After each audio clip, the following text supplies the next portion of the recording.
May I have your attention, please? Shabbat Shalom, everyone. My name is Yisrayl Hawkins, and I'd like to serve you forever as a priest starting very soon.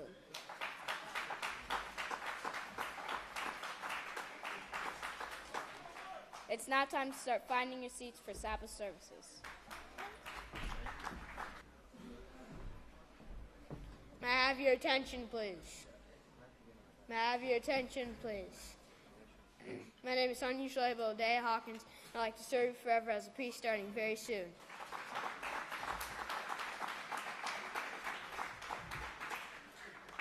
It's a privilege and honor to present to you the sons and daughters of Yisrael now entering the sanctuary.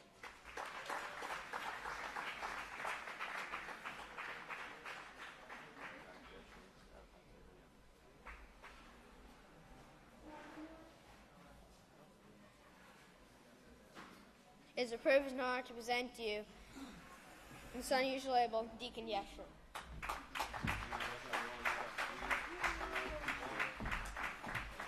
Shabbat Shalom, everyone. May the peace of Yahweh be with each and every one of you. You may be seated. My title today is the Vatican or Pope versus Yisrayl Hawkins. The whole world has been following the teachings of the Vatican and the deceived popes in all of their lies. But Yahweh is teaching the truth, not the fantasy that the Vatican has been telling the world for years, locking up the book of Yahweh, then bringing this baloney called the King James Version. It should be called the King James Perversion. As King James, who was called Queen James in his day, was a sodomite who was buried beside his sodomite gentleman to this day. You and the agency, the Vatican, the reigning serpent that guides you, Mr. Pope, are guilty of taking the book of Yahweh, and you didn't give it back. And Mr. Pope Francis is a girl's name, and Francis is a sissy, Isis backwards, whom you worship was a perverted sodomite himself. And as Yahweh's last days witness said, you will continue Vaticanizing till your last dying day.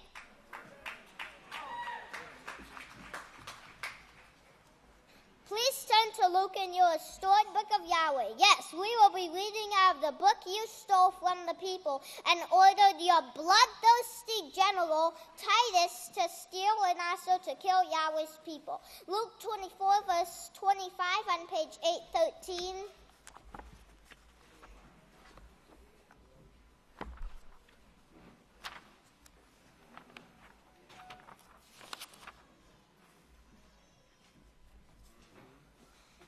Then he said to them, O fools and slow of heart to believe all that the prophets have spoken. That means if you don't believe Yahweh's prophets, you are a fool.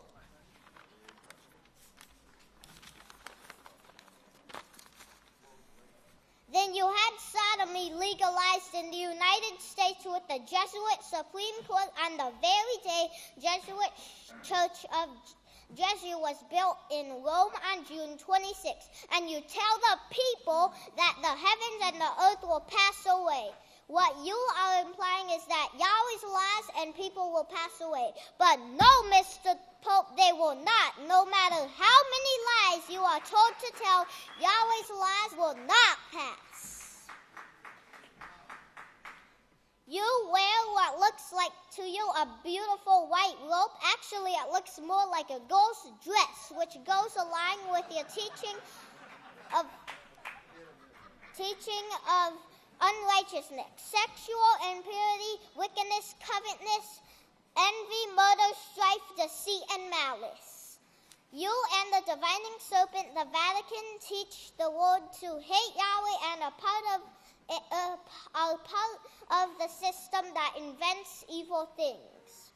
The evil things that you say are fine, the Holy Scriptures call sin or evil. Evil. Evil like the gods. Open your Bible and turn to Genesis 3 verse 5 and read for yourself. The whole world is following what you say be evil like the gods. Then you say a NATO army is fighting a just war? When is it ever just to kill innocent men, women, and children? Just is the exact opposite, Mr. Pope. You believe the depopulation is the way to peace, joy, and love, but you have not considered the words of Yahweh's witness and the teaching of true love found in the book of Yahweh. You, Pope Francis, align with your Vatican handlers and pray to dead people, but we pray to Yahweh the Creator and Father of the living. He does know it all. Yes, he does. And therefore, so does his witness, Yisrayl. Yes, Yisrayl Hawkins. The one sent by Yahweh to tell you to repent, and the agency that guides you, the Vatican divining serpent. Your cardinals know very little, and when they die, they will still know nothing. The gates of hell will not prevail against Yahweh's house. Yahweh will flourish, and Vatican City will be rubble. And many people will come to learn the difference between the clean and unclean, and the holy and profane, and they will learn war no more.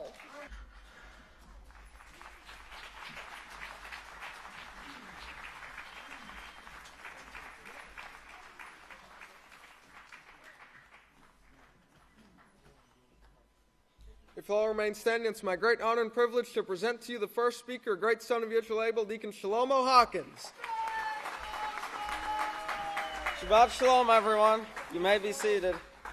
May the peace of Yahweh be with each and every one of you. Today I'm going to be talking about we should not follow the gods, the ways of the gods. Now, if you turn in the backs of your books of Yahweh's, where it has the laws, prohibitive law number 3 is do not take on the character of the gods. And it has Leviticus 19 verse 4. If you go ahead and turn to Leviticus 19 verse 4.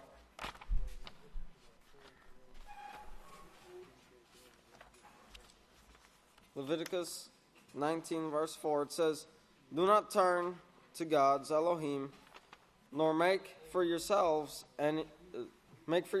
molten images. I am Yahweh your Father. All right, so it says do not turn to these gods. If you look at the side note there, it says to worship them. And also prohibitive law number 3, prohibitive law number 6 says, do not worship, serve, obey, nor follow the ways of the gods. And that's Deuteronomy 4, verse 15. It says, take careful heed to yourselves, for you saw no form when Yahweh spoke to you at Horeb from the midst of the fire. Watch that you do not become corrupt, and make for yourselves any god, an image of any shape, whether formed like a man or a woman, or like an animal on earth, or any bird that flies in the air, or like any creature that moves along the ground, or any fish in the water below.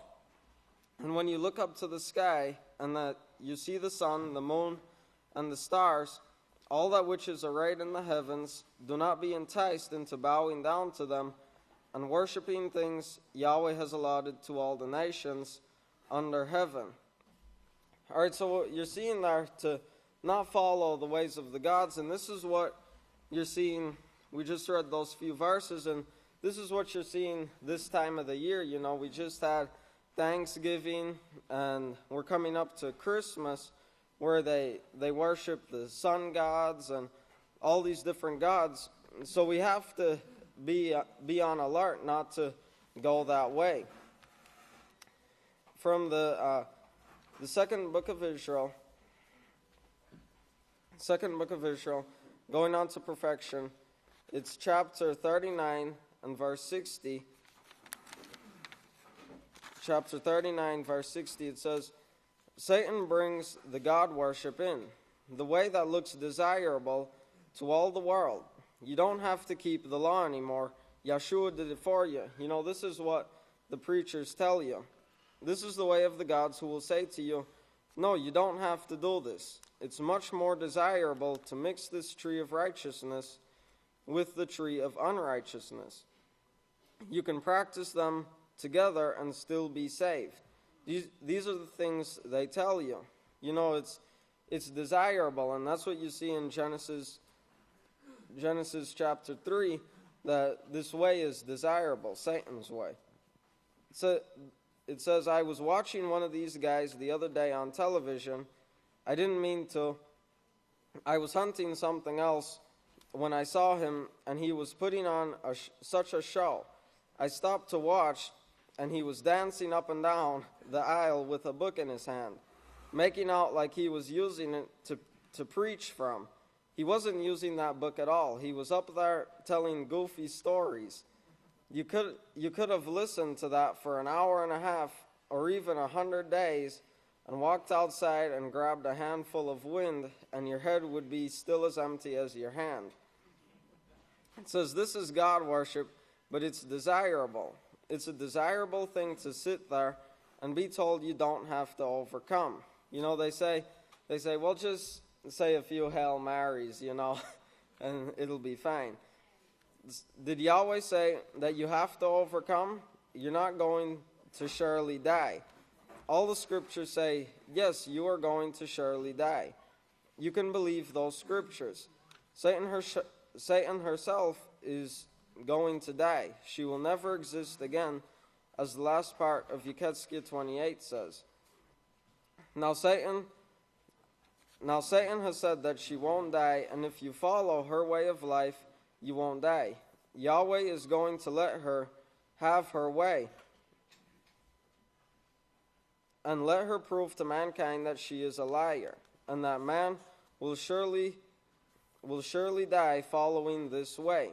You will not remove her from her office until Yahweh will not remove her from her office until all hope of life, as we know it on earth, is gone. So you can see that this way of life is desirable, but it surely will lead to death. You know, and that's what you see in Genesis 5, where Satan was trying to convert them to going that way, you know, the desirable way. And she said, well, you won't die, you know, but these things do lead to death. They may not be instant, but they do lead to death. From the 4th book of Israel, you know, these things, it's not like you're going to wake up, oh, I want to follow the gods today. You know, it's this thing that, you know, these influences are subtle, you know, and like I said, it's this time of the year, you know, where they're going to be worshiping these gods. From the 4th book of Israel, chapter 10, and verse 35, it says, Genesis 4, verse 5, but he did not honor Cain and his offering, and Cain was very angry. Notice, Cain was angry. The scriptures show Cain actually held on to this anger. This is the same thing the world does today. They hang on to this anger. It's taught from childhood, along with revenge and retaliation.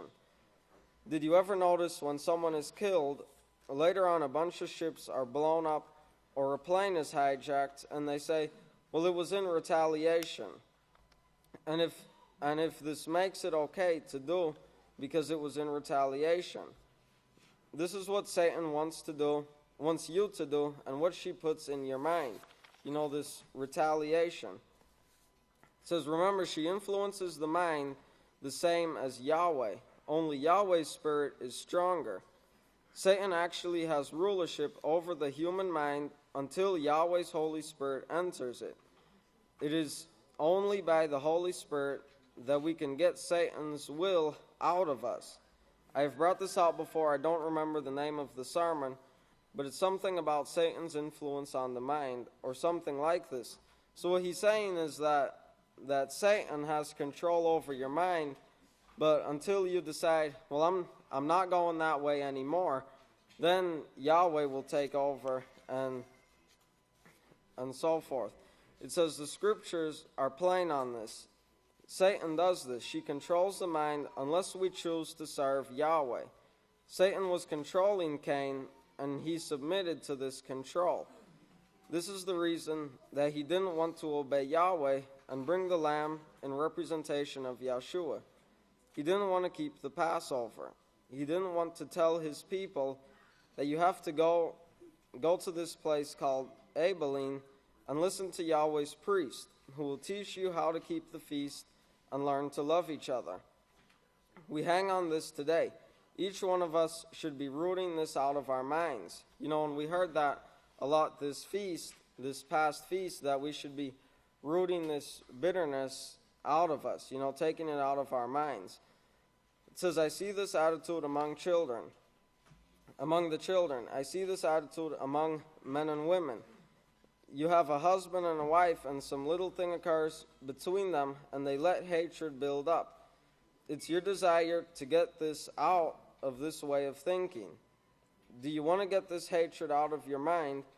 Apologize, repent, and tell Yahweh how sorry you are, and that you let Satan's influence your mind this way, or do you want to hang on to hatred, hold on to a grudge, and go to bed pouting? It says, you know what I'm talking about? Every one of you have experienced this. It occurs between husband and wives. Sometimes they fight until late at night, and when the arguments don't help anything, it turns to brutality. This is exactly what Cain did with Abel. Cain held on to hatred because he was out preaching Satan's way. This bitterness built and built within him. Maybe Abel was getting more converts than Cain, so jealousy arose, and Cain couldn't stand it. And here's the result of it. All right, so we should be striving to get this out of our minds, this bitterness.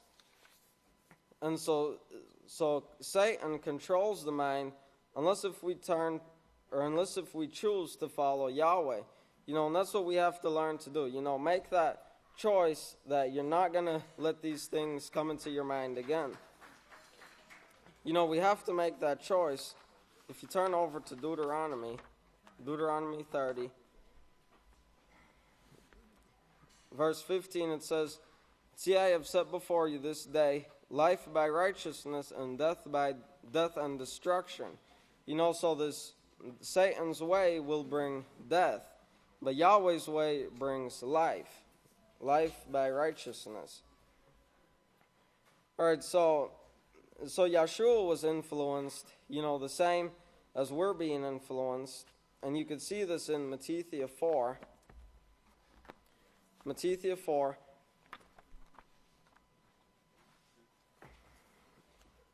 Matthew 4, you could see that after he had finished his 40 days, his 40-day fast, the tempter came and offered him a few things, but you can see that he didn't want that way.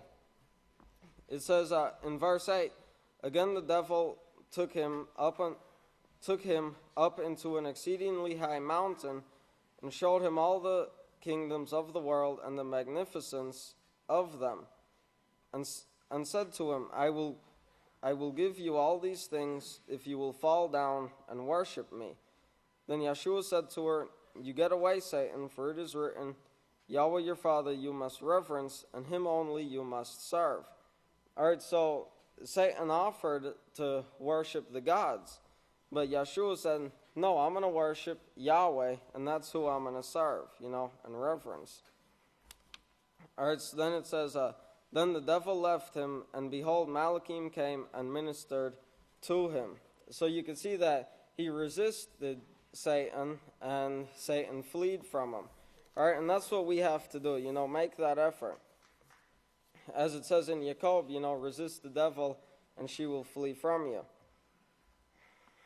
So repent, in closing, the time is short, and these influences are going to come upon us, because it's that time of the year. And Pastor said, well, don't wear red and white, because that's what Santa Claus wears. So these things, remember that the time is short and we need to get these things out of us. And with that, if everyone will please stand. Let's turn over to the great Count Benjamin Krause Hawkins. Shabbat Shalom, great saints of Yahweh. May the peace of Yahweh be with each and every one of you. You may be seated. Yes, you have much to rejoice about. All of us do.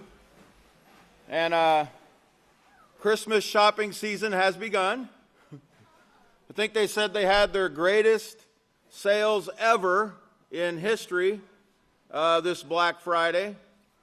I think that's really foreshadowing what's to come, because I'm hoping that they're going to enjoy this, because I think the days are seriously numbered now. And that's what we're going to be talking about today. And what we're going to do is we're going to go back.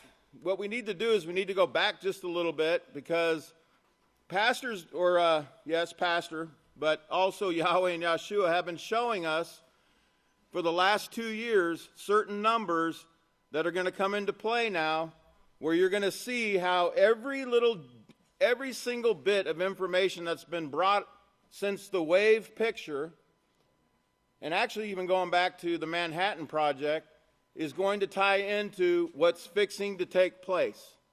Okay, and you're going to see how Yahweh wove this so beautifully. And that's why Pastor told us, pay attention to the numbers and make sure you're writing them down and you're studying them. I know we have a lot to study, but we need to do our best. Yahweh will bless our efforts. I want to go back to this number 153. And you remember it started with the number 17, one of Pastor's lot numbers. Myself and the great Kohan David Heimerman Hawkins gave many sermons back early last year regarding these numbers, 17. And remember 153, the sermon that was given on 6/13/15 about the 153 fish. Okay? I want you to write those down just to refresh.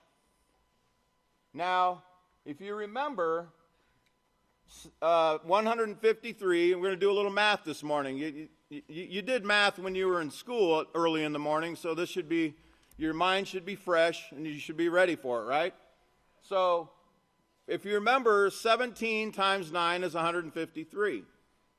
And if you remember, 17, the number 7, or 153, is the 17th. The number 153 is the 17th triangular number. Okay? And this picture right here was shown. Now, what does that remind you of? Yeah, a Christmas tree, right? A Christmas tree. But, it also reminded me of this. The Enterprise. Remember the Enterprise? Hey, by the way, the Zumwalt. The ship, the Zumwalt, remember the 1,000 on the ship? It broke down already. It broke down in the Panama Canal.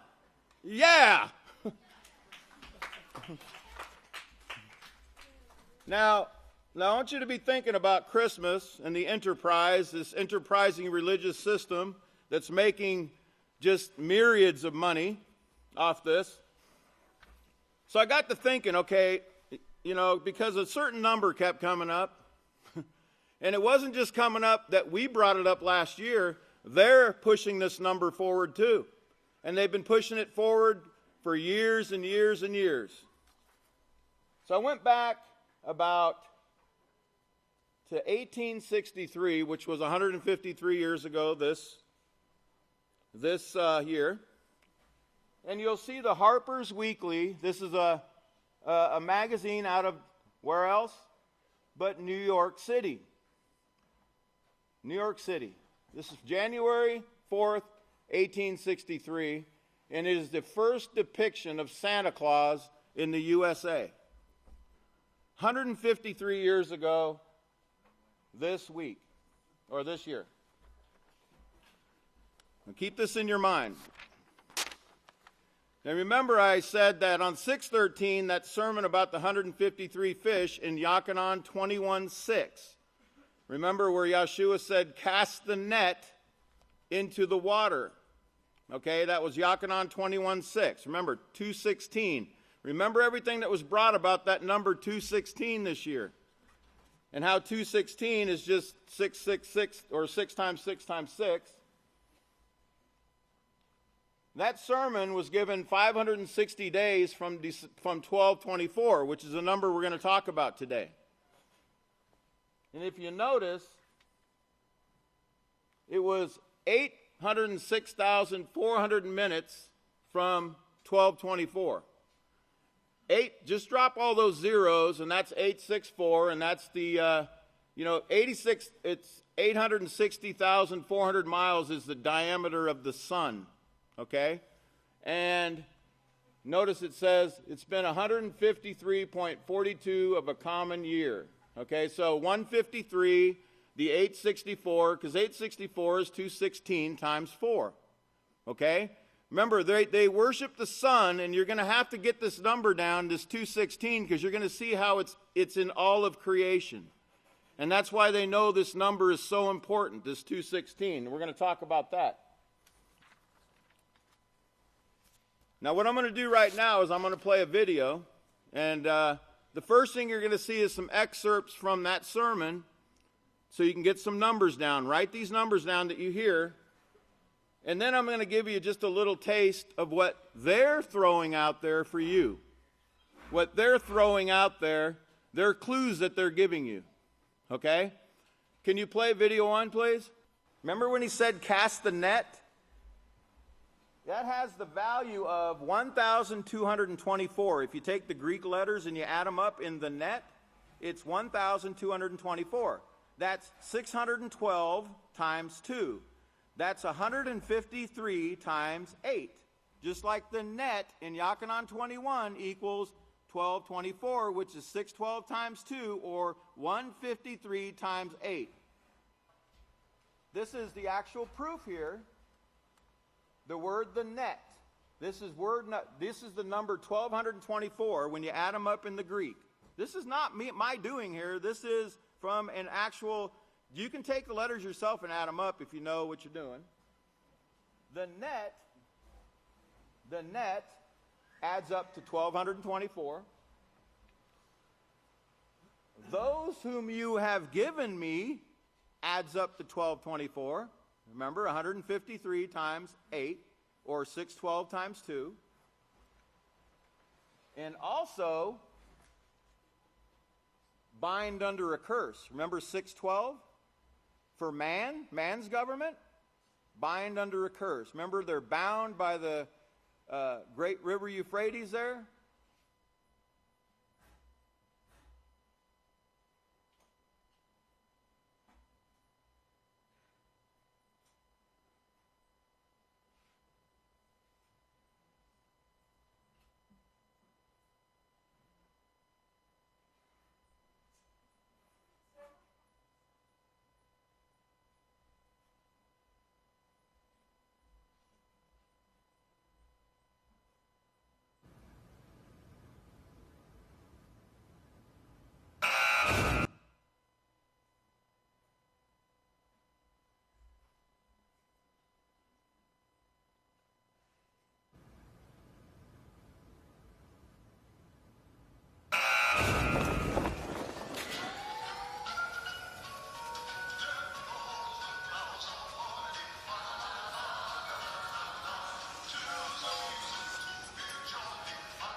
Well, that would just be one small clue that they're putting out there for you.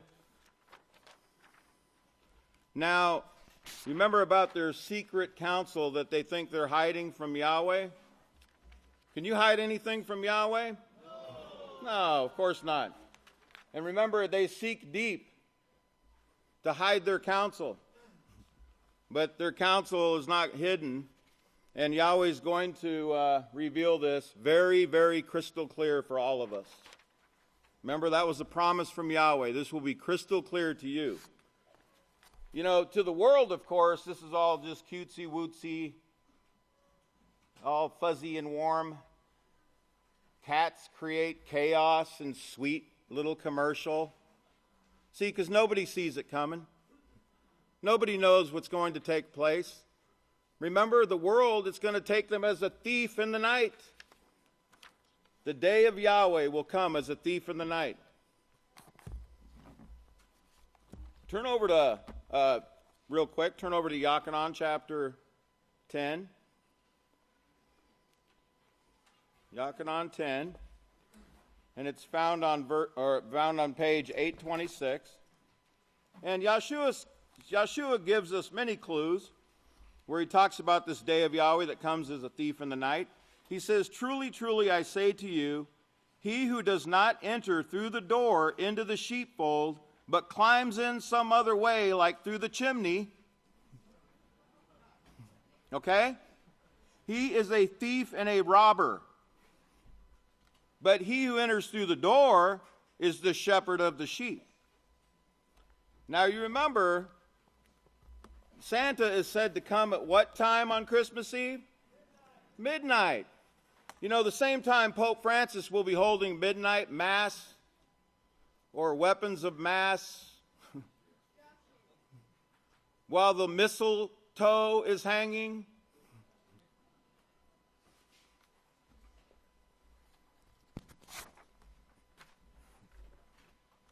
You remember I brought this number last time, order out of chaos, 24:9, 249. Turn over to Chagia, chapter 2, real quick. On page 716, in verse 15, "So now I ask, consider what will come to pass from this day forward. Before a stone was placed upon a stone in the house of Yahweh, how successful were you? Before that time, when one came to a heap expecting 20 ephahs, there was only 10. When one came to the wine vat expecting to draw out 50 baths from the press, there was only 20. I struck you, everything you worked for, with blasting, with mildew, and with hail, yet you did not turn to me, says Yahweh." Now remember, it's not Yahweh doing this, okay? Who's doing this? Doing it to themselves by their actions. They're following the divining serpent. They're following the sons of Yahweh that they're being inspired by. Can you see the inspiration there? It says, "Consider now from this day forward, from the 24th day of the 9th moon." Well, you know what day the 24th day of the 9th moon is this year? 12/24. Kislev 24, that's the Hebrew name of the month. Because remember, this in November and December, the days are running right along with the Roman days because the new moon is spotted right at the beginning of the month. So 9/24 this year, or 24/9, or 24/9, order out of chaos, 24th day of the 9th moon. Now listen to what he says. "Consider now from this day forward, from the 24th day of this 9th moon, the day that the foundation of the house of Yahweh was laid, consider it." Back in December 2nd, 1980, that was the 24th day of the 9th moon, when the first permanent mobile sanctuary was dedicated at the house of Yahweh. Okay? You can go back and check yourself. Just look up Hebrew calendar online, you'll find it.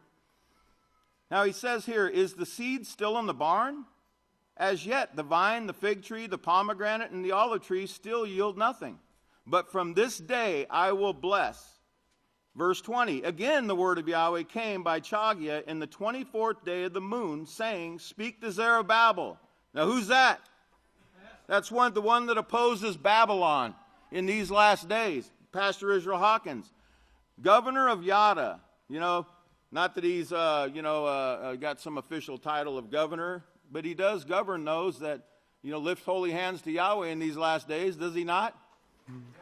Okay, and he says, I will shake the heavens and the earth, and I will overthrow the thrones of kingdoms. Has he allowed that to be done yet? Because he's not doing this. They're going to do it. They just advertised it to you. And I'm going to show you some more too.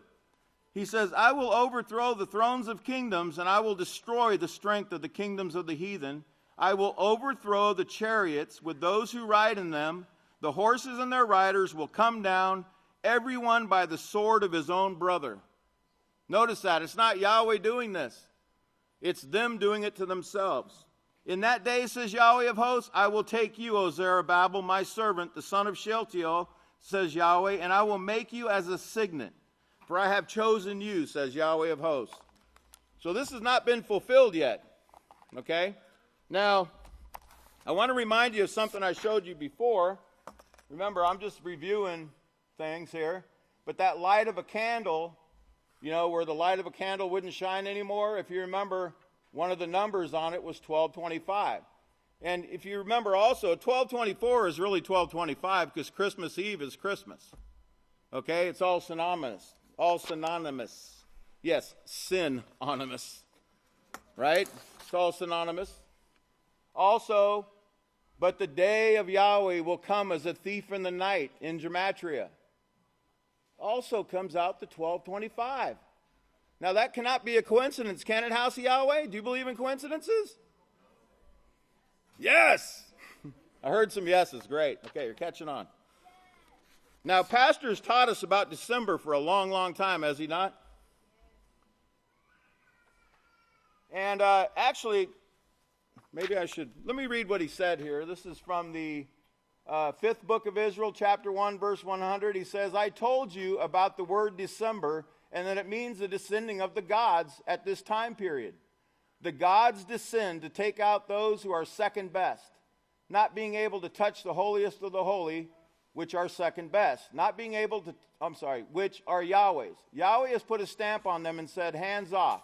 Your names are written in heaven, and that is what it's taken place. This means they're sealed. The saints are sealed, and Yahweh says, you can't touch these. Remember, 1224 in gematria, all that Yahweh has given me, that Yahshua prayed for in Yachanan 17, is 1224 in gematria. They're sealed. These saints are sealed. You can't touch them. These gods affect the second best, the seconds, the B grade, the second best. Remember, the holiest of the holies are the ones who will actually receive or be placed into the kingdom and be judged as being those who will never be able to turn away from Yahweh. Now that descending of the gods, of course, is 216. Okay? And it's also 1296, which is 216 times, I believe, 6. Okay? We'll see that number later too. Remember, I can't get it all today, but I will. I'm going to prove that. Yahweh's going to prove this very, very clear to you. Okay, now, you remember this is the Hebrew year 5777? Just a couple days ago, or last Sunday, actually, in Rome, Pope Francis closed the door of mercy. Okay? They made a big show of it. There was about 1 million pilgrims out in St. Peter's Square, and, he all sanctimoniously shut the doors of mercy. Now, what do you think that means? It means if you're not in the Catholic Church at this time, there's no mercy left for you. And only the Catholics are going to survive this nuclear war. That's what the plan is. But what they're really doing is they're shutting the doors on Yahweh's mercy that's being offered to them. Now that 5777 also means, the number 5 is the number of mercy in Bullinger's, the number of grace and mercy. And 777 means complete. So the offer of mercy is over. That's what they're saying. The offer of mercy. If you didn't enter the Catholic Church, you're done. You're toast. Because they have a plan. Okay? Let Let me, at this time, I want to play another video. Can we play video too? Watch very carefully. This is in Times Square.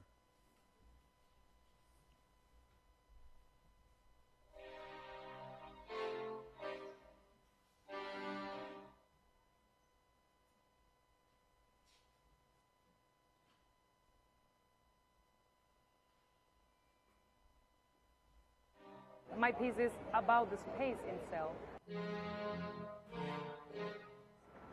I'm so fascinated with all of these lights and all of these colors. Everything is reflected on the piece. This project helps us to see Times Square and ourselves in a completely different way. People, the signs, the movement that's happening here, the changing architecture, and what's going to be the changing seasons, all being reflected and playing a part in everyone's own personal story. That's what the piece is made for, to incorporate the viewer to the object. Today we're featuring Rachel Valdez Camejo, who is one of the top artists coming out of Havana. Es una artista cubana y podría decirse que es una artista universal.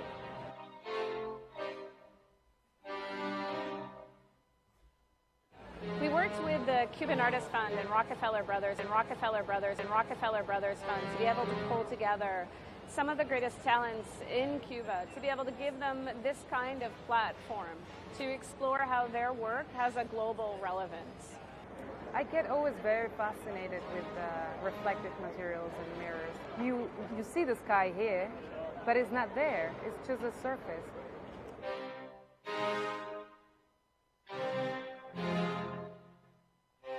The beginning of the end is a very philosophical phrase. When something has an end, it will be something starting again. It gives me this idea of infinite loop, infinite loop, infinite loop.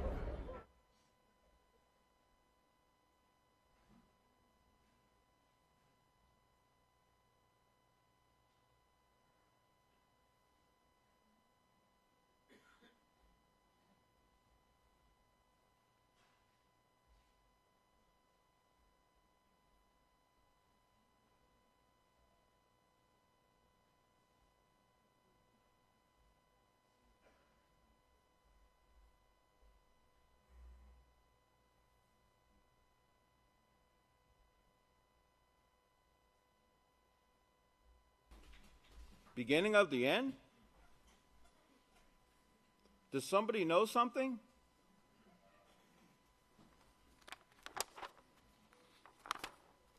Oh, you bet. And by the way, Cuba was in that, right?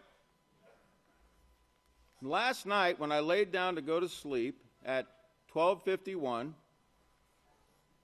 I was met with the news that Fidel Castro was dead. Now, he represents a whole era. This man has been in power since I was born in 1962. I was born just about a week before after the missile crisis.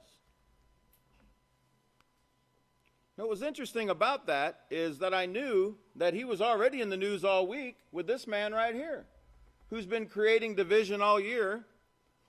And, he's been creating more division this week by wearing a T-shirt with Fidel Castro and Malcolm X on it. And this article was yesterday, like earlier in the day at 1:20 p.m. before Castro died. This has been going on all week.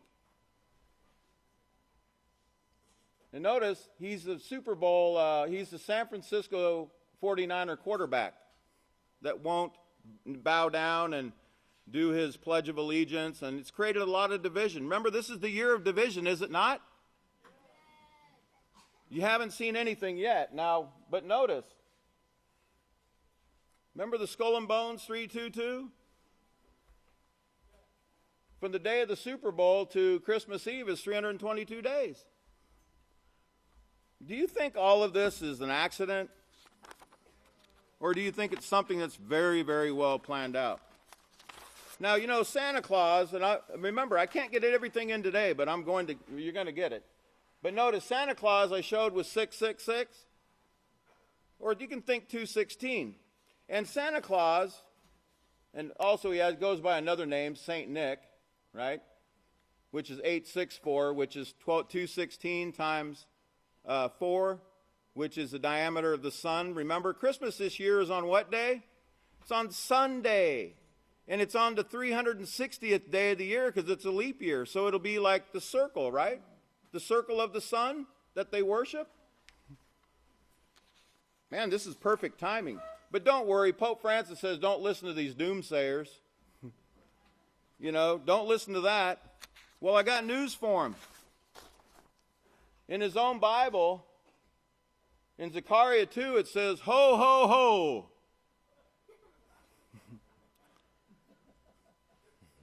He says, ho, ho, come forth and flee from the land of the north, or this Christmas worship. Norway, you know where the dead reindeer were? Norway means north way. Come out of it. Come out of it, my people. Come out of it. Ho, ho. Well, what does ho, ho mean? It's word number 1945. That's when they exploded their first nuke, right? And 1945 means alas. It means whoa. So when Santa comes saying ho, ho, what's he really mean? You better be thinking, whoa, whoa. You better hope that smart bomb don't come down your chimney. Okay, I'm going to leave you with this. This is going to be, I'm going to leave you with this because I want to give you something to think about before the next time I speak. Yahweh willing, I'll be able to speak again and bring some more to you because Yahweh's going to make this crystal clear. Now, you remember the schism? 1054? Now, the number of nuclear tests America did before 1992 was 1054. And if you think that's a coincidence, they also did, that included 216 atmospheric tests. You see those two numbers? Because they're the numbers of division. Project Alberta, to drop the bomb, began in March 1945, and look who was involved. The 216th Army Air Force Base Unit. Hey, think they might have known something in 45? The last nuclear test in America was 239 plutonium, right? 923, remember that number last year? On the clock, open the door. That was the last test. Well, guess what that test was called? Divider. Divider. Ah, but that's got to be a coincidence, right? Well, you bet. Because even the date of September 23rd, 1992 or 1992 is 666. But if that's not enough, let's look at this. It was called Operation Julin. Remember that sermon about July and the Manhattan Project where you had Julius Oppenheimer and Julius Rosenberg and all these Julius people? It was the last series of nuclear tests. There were 7 of them. The very last one was named Divider. You see the date there. And you see the time it took place, 1504? I'll leave you with this definition. And I'll leave you in suspense. Because it means to divide, to cut, to destroy, to exterminate. What you're going to see, what you're going to learn, is that this has been planned out for years, for 2016, for 216, for the division that we've seen all year, for the destruction that they've planned, that they are bringing about. Yahweh's not bringing this about, house of Yahweh. It's not Yahweh doing this, but they know what time it is. They know what time it is. They know what time it is. Father time.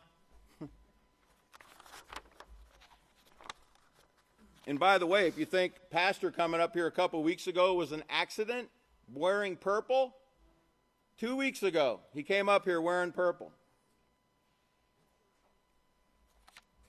And I thought, wow, he's wearing purple. I saw a shirt under him that had purple, everything. Well, you know, there's a certain female dancing in front of that Christmas tree right there with a Kali, says Kali, which is the goddess of destruction. She released a song called 7-11 on November 25th, 2014. Beyonce. 711 days from pastor's sermon. You see that? And in that video, 7-11, she's dancing around the Christmas tree doing the Kali death dance of destruction. Okay, so that's where I'm going to leave it today. It's been a joy and a pleasure speaking to you. I don't want to leave you with the doom is not upon you. Yahweh's not bringing the doom. I'm glad you listened to the doom. You went against Pope Francis's counsel. Great for you. But at this time, it's been a great pleasure to speak to you. I'd like to turn it over to one of Yahweh's great priests, the great Kohan Yisrayl Hawkins. Shabbat Shalom, everyone. You may be all seated. Of course, looking into our world today, the words of Yahshua that he spoke to his apostles when they asked him, what would be the signs of your coming?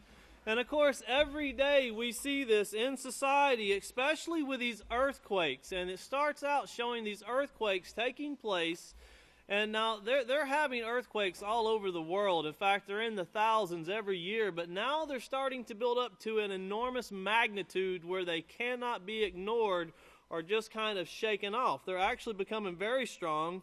In fact, it'll show them in Oklahoma, Japan, New Zealand. Just this morning, they had one that was 6.7 in China. So these things taking place in a very a level that's demanding attention. No longer can they just be shrugged off. And then, of course, these refugees. Remember Pope Francis, he said to let the refugees come in, do not refuse them, open your doors to them. Well, it makes you wonder why he's not crying out, because now 1 in 3 refugee children have disappeared. They can't find them. Where's the alarm for that? Makes you wonder where they went. And then, of course, in California, they had a special this week on the news talking about the homeless in California. And think about this. It'll actually show you, and it looks like refugee centers actually down the streets of Los Angeles, but they now have over 30,000 people who are on the street homeless, but they have a total of 120,000 homeless citizens in Los Angeles alone. That's almost the census in Abelin, Texas, of the population of homeless people. Well, what's being done for them? Well, keep in mind climate control, because climate control would actually extinguish them. They would be useless. And that's what they're looking at doing to society, is getting rid of the things they don't need or that are a burden to society. And the U.S., of course, we just had a wonderful election come to an end. Thank heavens it's over. And we move forward, hopefully. But looking back at these things, Bob Schieffer from CBS News, the man has been around for as long as I can remember. I think his comments were very appropriate when he said, it looks like our nation is cursed. We are cursed. And watch what he says about it, because there's a lot to that, because this nation is cursed. This world is cursed. The only blessing, the only hope for this world is sitting here in Abilene, Texas. Praise Yahweh. And then, of course, climate change. This is what everybody should be familiar with. And I know everybody in the house of Yahweh is. I hope people in the world are getting used to this. Is the promises you see during a campaign, of course, they change once they're elected. And you can see this with the climate change, where our president-elect was standing against climate change, actually threatening to withdraw funding and pull out of the agreement. But now he's saying that he actually can see where there might be a problem here and we might need to do something. So pay close attention to that, because remember who's behind the climate change. And remember what they said, if you do not comply with the climate change, they will name you and shame you. It's called name and shame, and that's how they will deal with everyone. Well, in the European Union Parliament, guess who they're naming and shaming right now? Russia. And they actually say we are at war with Russia. Watch the comments. These people that are standing in the EU Parliament, watch what they're saying. And then watch what they want to do. The EU is now wanting to form their own army. They've talked about this for a while. The EU consists of 22 countries that wants to be part of this army that are already a part of NATO.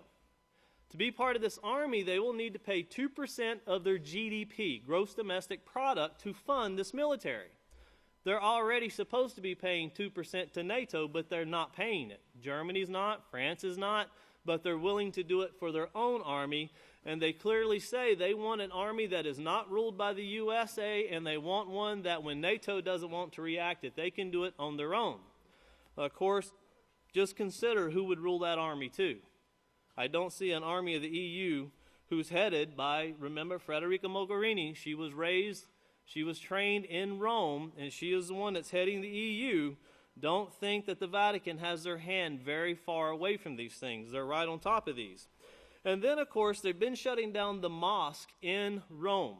So the Muslims are now saying, give us our mosque back or we're going to start praying at St. Peter's Basilica, whether you like it or not. So that will be very interesting to see how that takes place. And then, of course, Pope Francis this week, he let all the priests know that they can now forgive everyone of abortion. If you have an abortion, the priest can now forgive you. You know, you think about why does he have such hatred for children, but I guess he couldn't deal with the last 2 weeks of what our children brought, exposing his sin, and he's about ready to go crazy over it. So keep this in mind. When Yahweh says, the prophet Yael said that our children would prophesy and do wonderful things, Pope Francis is saying if you kill them, it's okay. Keep that in mind because that is the way of Cain. And, of course, NATO this week actually warned the United States because the United States has been talking about leaving NATO itself. NATO actually warning the United States, do not go in alone, making a threat there. And, of course, it ends with the European Union Parliament, once again, saying they're at war with Russia. But keep in mind, watch this laying out with the EU. They're trying to form something that they can form very quickly. They said they can have an army. They can actually get this going in a matter of months. Well, think about it. If you attack somebody in Europe, they'll get it together in a matter of days. It won't take months. But they already have this desire. But watch the threats coming from NATO. Watch what occurs with NATO. At this time, if we could please play the news. At this time, if you'll please stand. We've shown you the death in this world, and at this time we'd like to present the only hope this world has. The greatest teacher in the world, the great God, Yisrayl Hawkins. Shalom, everyone. Wow. Oh, you're beautiful. Praise Yahweh. You may be seated. May the peace of Yahweh be with each and every one of you. This is beautiful news we're seeing. It looks horrible, but it's got to be. And Yahweh prophesied it. They make out like he's causing it, but he's not. He's, in fact, he's trying to warn the people, everyone in the world. I've got proof of that here in just a minute. The warnings that he's sending out from his house, may the peace of Yahweh, by the way, be with each and every one of you. The warnings that he's sending out from his house is really great. If I can find here it is, November 25th. The number this morning when they first called me on this news article that we just ran this week, Yisrayl Hawkins writes, earliest biblical writings shed light on hereditarily acquired diseases. Of course, I think most of y'all know what I wrote about here and showing how the microorganisms were changed and created microbes that started damaging the body, then the soil and the atmosphere. That's all in that letter. When they called me about, I think 6:30 this morning, and told me the number was at 70,271. Praise Yahweh. I said, that's set a new record, I do believe. I said, if you could call me later just before I speak and give me the number, I'd appreciate it. Well, they called me later and write down this number. You ready? Everybody write down this number. I accused them of making this number up, but they said no. They were watching the time, and when the clock alarmed them, they printed it out. The number was 74613.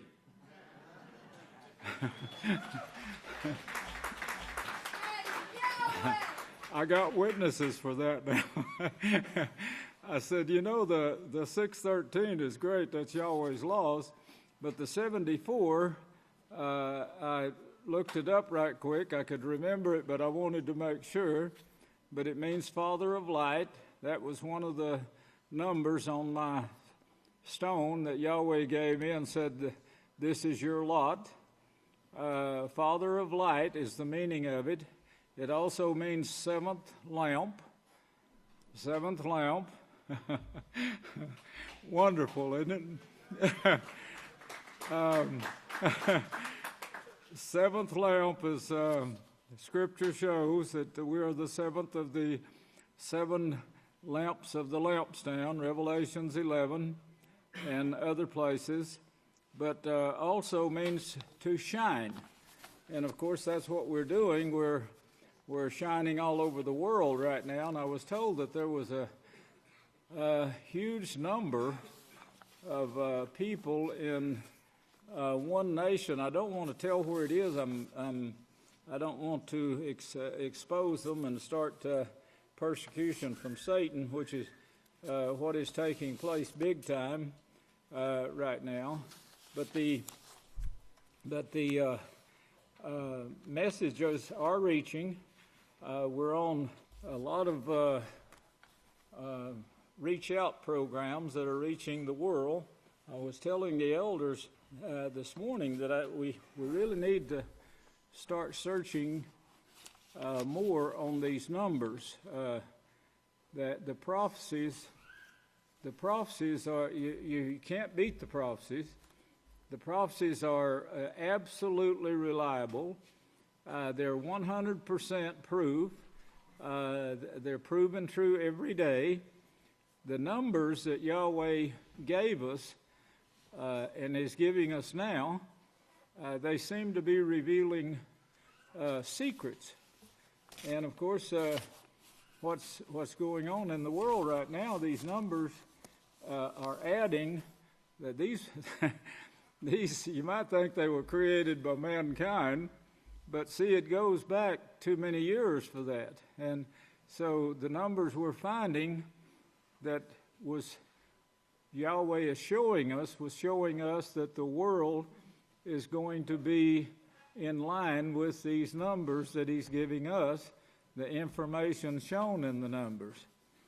The world right now, of course, is getting ready for war. It's not going to be a long time off. There's 2 of them shown that I will get to maybe this week or next, but 2 wars, nuclear wars shown. The second one is the one that will darken the sun. The first one is it's already begun. It began with the date that we gave on the book, the birth of the nuclear baby. It began on that very day, and then it was held up, and then it is to be turned loose again. Big time is shown in Revelation 17 and 18. The first part of it is shown in 17, starts back over in Revelations 4. We'll cover all that in detail this time. Henry Kissinger and Donald Trump he says Donald Trump has absolutely no baggage. Now, if you see what he's doing, he's forming his own government. I think that's the reason he went to Netanyahu, because Netanyahu showed him how to do this successfully, and he's had quite a few years of practice there in doing exactly what the prophecy shows he would do, beating down the enemy and what he considers the enemy, beating them down. Henry Kissinger came to Moscow to discuss new financial system with Putin. So he's been to Israel, and he and Netanyahu became buddies, so to speak. He also went to see the Pope. The Vatican, you got to remember that the Pope is a messenger boy for the Vatican. He doesn't really have any say except what the Vatican gives him. Revelation 17:18 tells you who the leader is. You got to remember that. The messenger boy is their mouth that they send out with the messages. This is what Daniel shows you and what Revelations 2 shows you. This beast is given a mouth. The mouth is the Pope. They send him out. This way they can keep the heat off of the Vatican. And no one even knows it's coming from the Vatican. It's just coming from this guy they call the Pope, who will go out and say things, then they'll change his mind. They changed his mind. They changed his letters that he reads. And that's the reason he'll read a letter saying one thing. If they get disapproval on it, too much disapproval, they'll send another letter changing it and tell the Pope, take this one out now.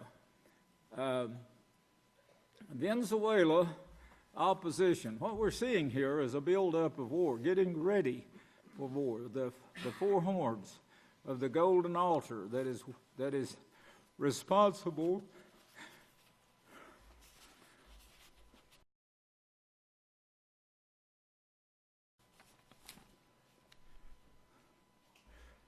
the Venezuela opposition, Vatican mediated truce, the Vatican. Now this gives the real one that's behind the things that are taking place with the quartet. The name changes. I don't have time to cover this right now, but the Pharisees that changed the names and put in the two gods was done for deception. You keep that in mind, because if you'll keep that deception in mind, they had to be deceived to bring this about. What they're bringing about right now is carrying a great deal of deception because none of it makes sense. You know, you see the moves they're making. They're moving towards war. They're not moving towards peace. Every move they've made is towards war. Neo-conservatism at the Vatican. Kissinger to become political advisor to the Pope. Kissinger at the Vatican. And then what they're doing here, they're saying he's advisor to the Pope, you know, but really he's the advisor to the Vatican who gives the orders to the Pope. That city that sits on 7 hills. Vatican City that sits on 7 hills. Kissinger, 1974 plan for food control genocide. Kissinger. If you look up his history, there hasn't been too much great stuff that Kissinger has ever done, but he's had great plans to bring what they're doing to the Palestinians in Israel. Kissinger is behind that, of course, and he's the one that started this plan that is being carried out there now. I told you years ago they're going to beat these people down to where they won't object to what they're doing, and then that's when they'll attempt to build the temple. There's a great movement now going on saying it's time to build the temple. Now, in this article, it says, what if nuclear weapons are used? What if nuclear weapons are used? That's the name of the article. On page 3, I believe it It says, Henry Kissinger wrote, what if nuclear weapons are used? Well, Henry Kissinger is the Pope's advisor. He's the Vatican's advisor. And he wrote, with proper tactics, nuclear war need not to be as destructive as it appears. Nuclear war. So you see, he's advising the Pope, hey, this is a just war, and it's all right to use nuclear weapons. Now, he's getting this. The Vatican is getting this. They've already admitted he's going to be their advisor in what they're doing. Well, what are they doing? They're planning war, as Revelation 17 and 18 shows. Planning war. and of course, their advisor is Henry Kissinger. Trump to meet with Henry Kissinger. This is the next article. Trump, Kissinger, and Wolbowitz to advise the Pope. That, of course, that's to meet Trump to meet with Henry Kissinger. Here's the next one, to advise the Pope. Well, that's the Vatican, the city that sits on 7 hills. Keep that in your mind now. And keep the number in mind and what that meant. Yahweh, there's a lot of numbers. This one, to have the number 74 and 613, it doesn't look like an accident to me. It doesn't look like a coincidence. And if it is, the coincidences is outweighing the reality. Because it keeps occurring over and over and over. The name of the article was, now get this, Earliest Biblical Writings Shed Light. Shed Light. You get that? What did I say the name of that article, the number was? 74, 613. 74 means light. It means father of light, and it means a shiner of light. What is the light? 613. Now, this was just before I stepped up here on the stage to speak that this was given to me, and I said, you made that number up. They said, no, I did not. I didn't even know it. I just saw the time, and I pressed it to print it out, and I didn't notice it till it was printed out. I said, praise Yahweh. Well, anyway, the name of the article, Earliest Biblical Writings Shed Light on Hereditarily Acquired Diseases, says Yisrayl Hawkins in New Post. Pope Francis urges UN conference to act without delay. Let's hurry and get this done. Well, what are they wanting to get done? They're wanting to be able to control the food supply, which Henry Kissinger says, you control the food supply, you can control the people. So don't hurt the oil and the wine, but get to where you can control both of them. And of course, this is what we've been seeing taking place over the years. I don't know if you remember Dick Cheney, I believe it is. It was President Bush's vice president. I may have this wrong, I don't know. But I do remember one thing, that he was adamant about getting all the oil in Iraq. And I remember the squabble, hope you do too, I remember the squabble that took place with the Texas oil producers because they turned in lower bids than he did, but he got all the contracts. And they quickly shuffled it under the table, and nothing was said about it except that one time. Hurt not the oil and the wine. Well, of course, they've taken it now to where they can dispose of it the way they want to. Hiroshima and Nagasaki is a great example of a weak nuclear bomb, or the atom bombs. Now I was 11 years old. when this took place. 1945, when they dropped those 2 bombs, one on Hiroshima and one on Nagasaki. In 1945, in that town. That is actually nuclear, but it's a weaker nuclear than what we have today. Russia reveals Satan too. This is like, they know that this is coming from Satan. It's like the word Vatican. You won't hear the house of Yahweh being called itself diviner of the serpent. I don't think anyone would ever pick that name in the house of Yahweh. But the Vatican actually means the divining serpent. Putin knows this too. Russia does. And the Russian Federation, the Army, the Navy, the Marines of Russia, that they named this the Satan II. Nuclear missile capable of destroying Texas in one blow. They picked Texas, of course, because it's about the size of France or a little bigger than France, and it says they could destroy France or Texas with it.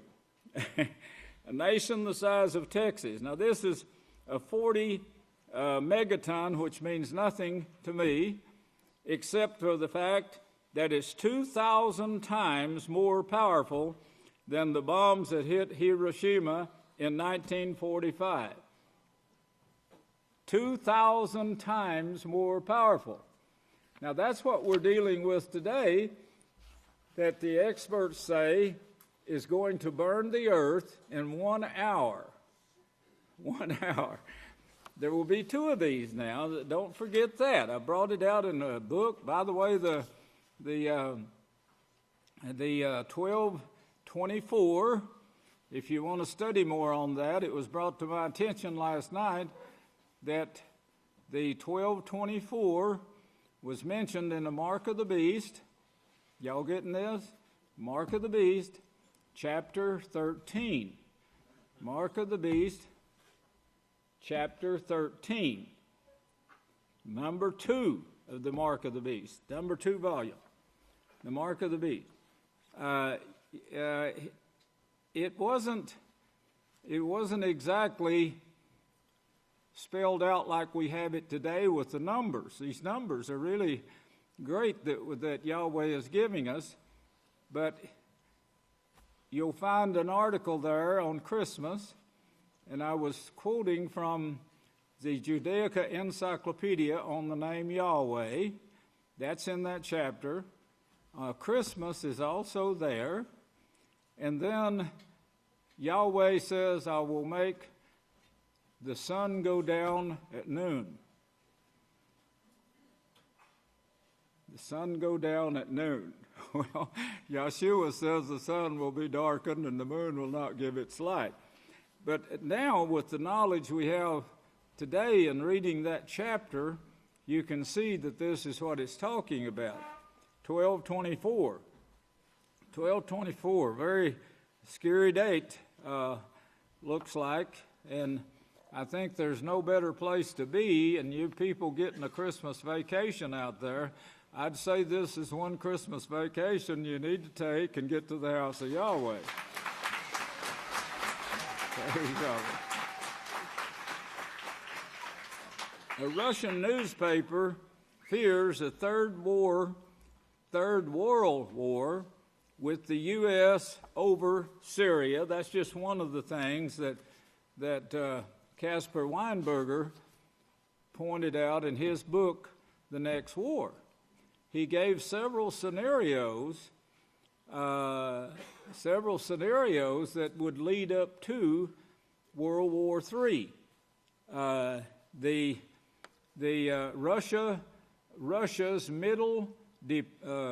Russia's missile deployment adds to NATO's worries in the Baltic, and it shows how this is actually going to lead other nations to do certain things. Well, who's the big chess player here that's maneuvering these nations like a bunch of checkers on a board to bring this about?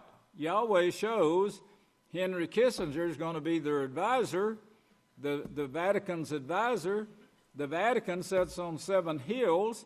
That's identified, written for us in 96, the year 96, which is another explosive number. Russia tells citizens nuclear war with the West could happen soon. Could happen soon, like maybe Christmas time.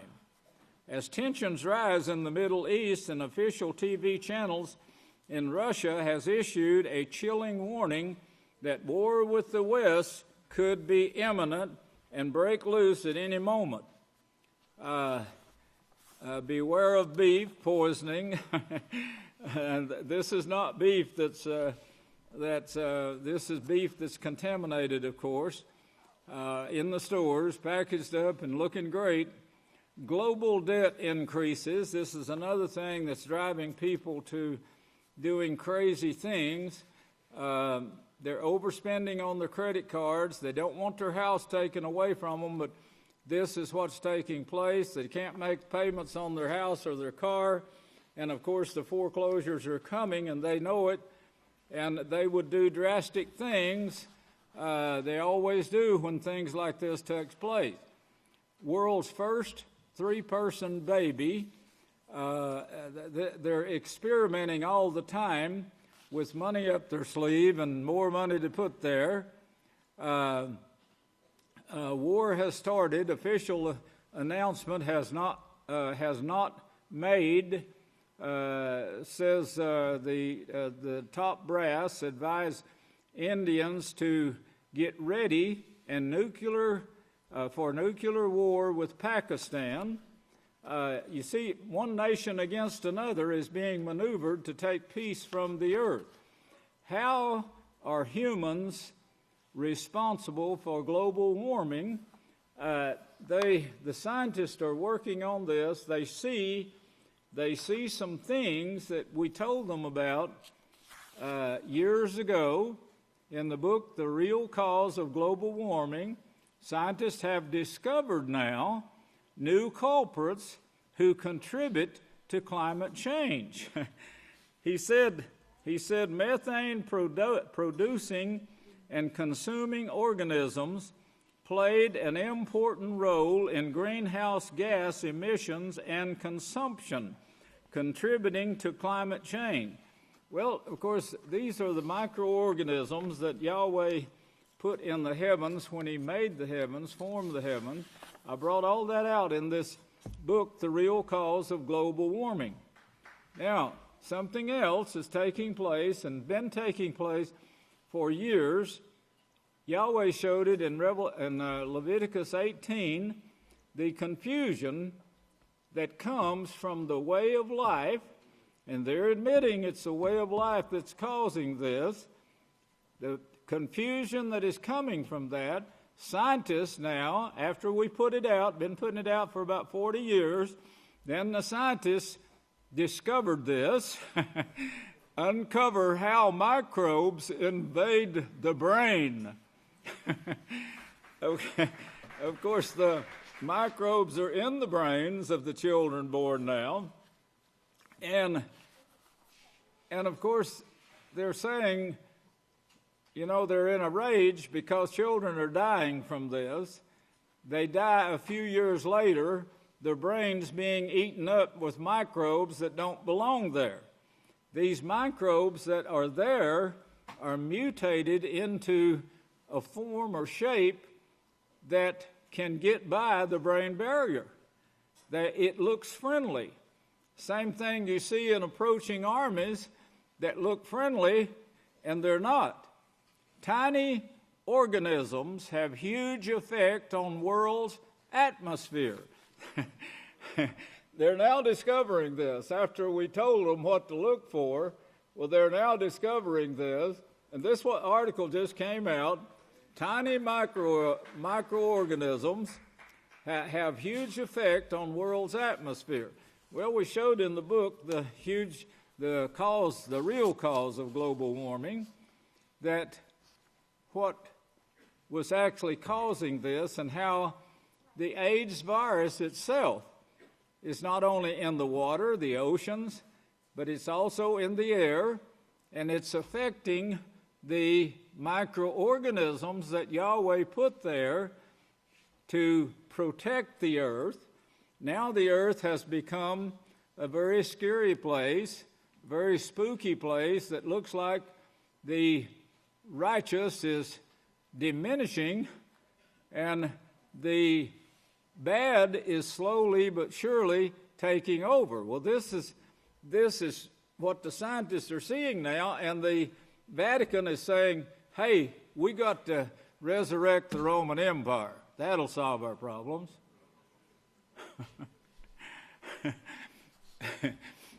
This one is even better.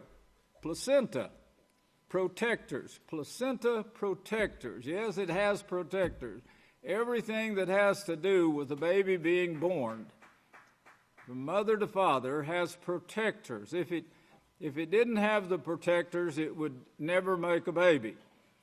But now we have, due to the acts of man, the crossing and crisscrossing of the microorganisms, we have placenta protectors, no match for toxic sep, B pigments.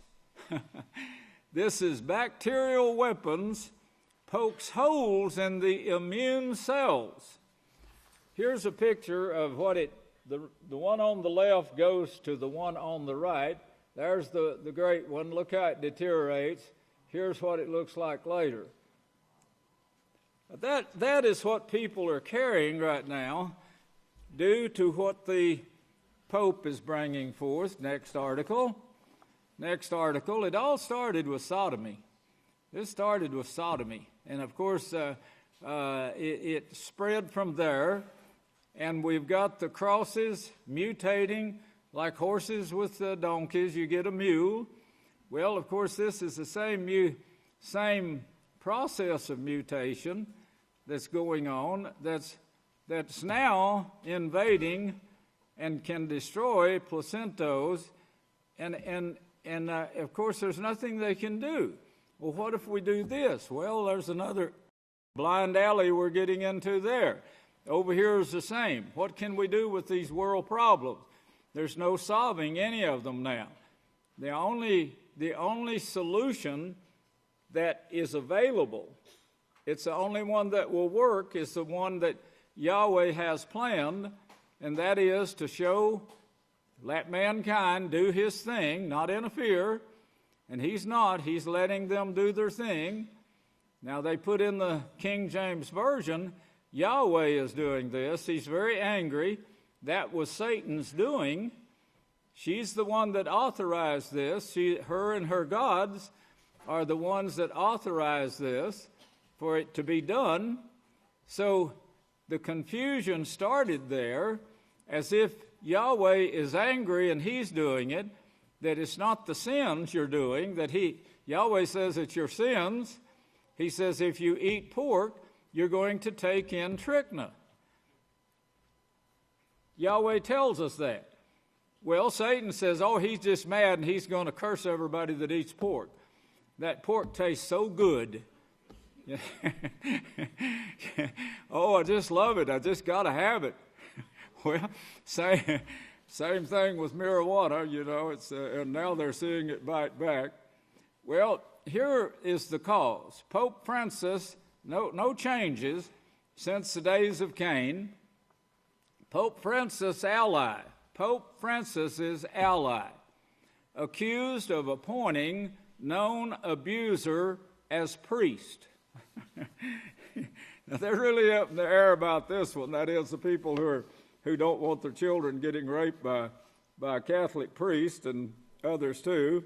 One of Pope Francis's new cardinals has been accused of appointing a known pedophilia as a priest, as a parish priest in Belgium. And of course, this is what's behind it. They haven't changed. There's no change in their attitudes or what they're doing to cause the sickness and disease. We have starving children, heartbreaking, it says. Well, it is to someone who has any love. But remember what Yeshua said in Matthew 24:12. Because of iniquity, the love has grown cold. They can push this readily out of their mind and know that, yes, the children are starving. Starving children, heartbreaking. UN urges end to conflict.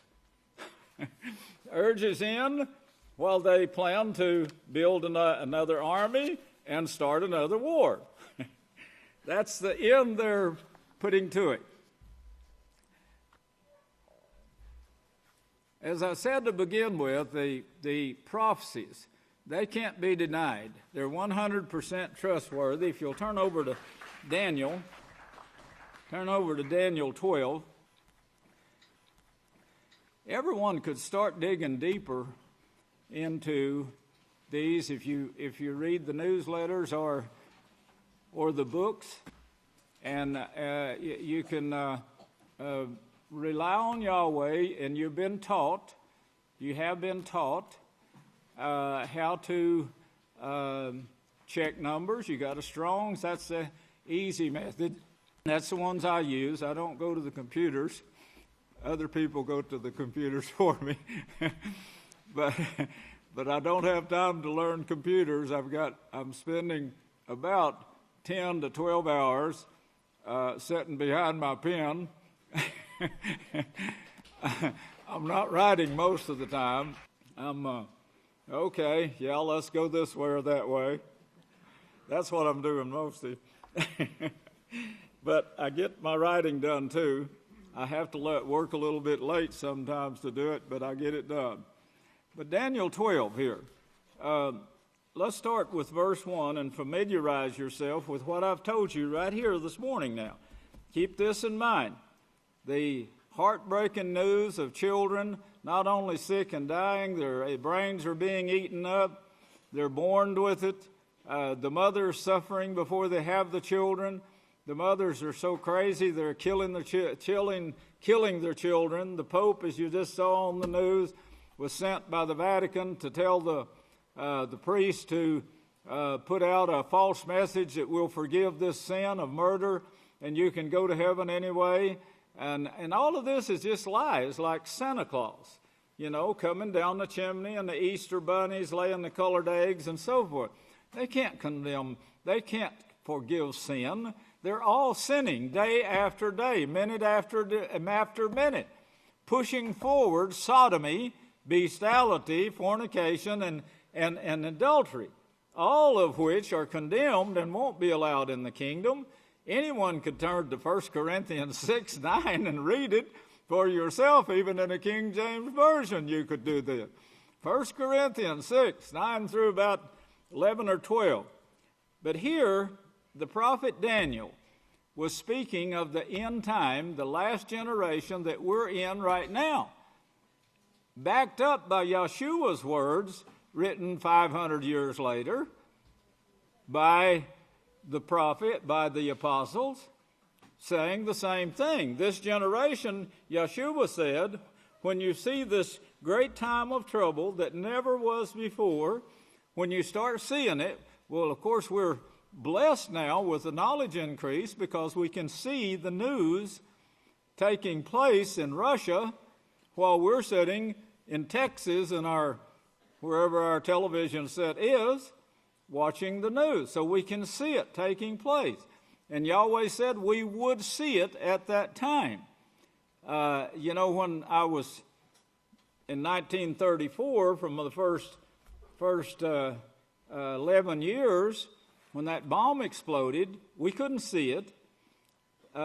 We saw it later in the films in the movie theaters because they started playing the news. The first news that I remember didn't have words with it. You had to read the words, but it showed the people on the screen without sound. Now, that was the first ones. I think you can still get those if you want to. Later on, it was black and white with the sound came out. And then later after that, sometime in the late 40s, they got to color television. But all of that has come into my lifetime, come in use. from the time I was born in 1934. Daniel wrote here, and at that time will Micaiah stand up. This is mistranslated, and I don't have the proper translation with me, but it's off a little. But the stand for the children of your people, and there will be a time of trouble, such as never was since there was a nation to that time. And at that time, your people will be delivered. They never were delivered. He is talking about the 12 tribes that turned against Yahweh. They were never delivered. In fact, the prophets themselves were allowed to be killed. The 3 million, I think it was probably more than that Titus killed in Jerusalem, who came to keep the feast. These were feast keepers. Yahweh had already said through Daniel, he's going to make war against the saints who keep his feast, his Sabbaths, and change the laws. That's Daniel 7:25. Yeshua said they're going to destroy the people in Jerusalem. And he told how. And of course, when Titus surrounded Jerusalem, he backed off because all the feast keepers were not there.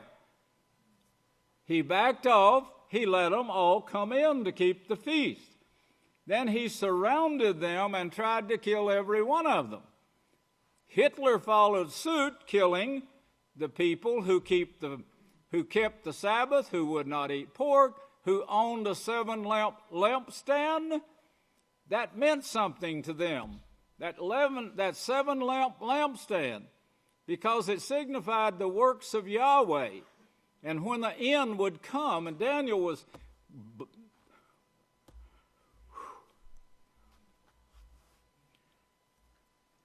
Daniel himself was a wreck.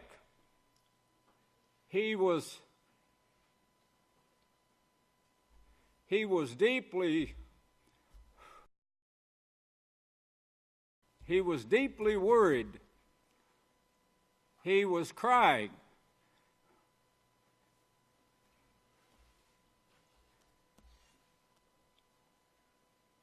If you read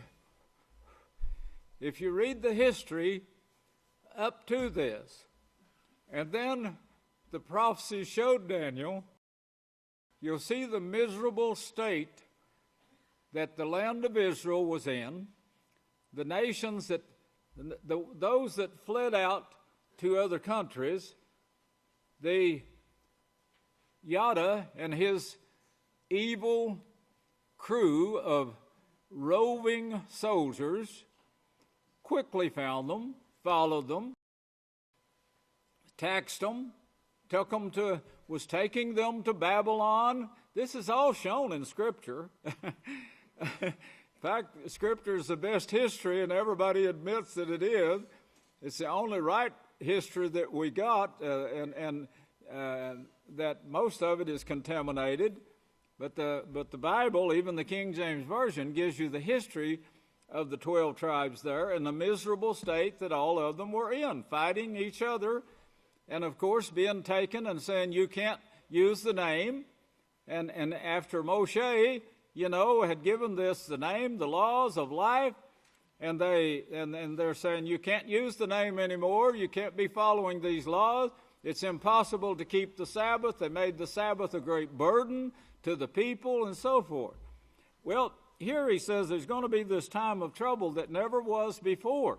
Yeshua voiced these same words. He said himself, thank you, Dave. I knew you heard me. Thank you. Much better.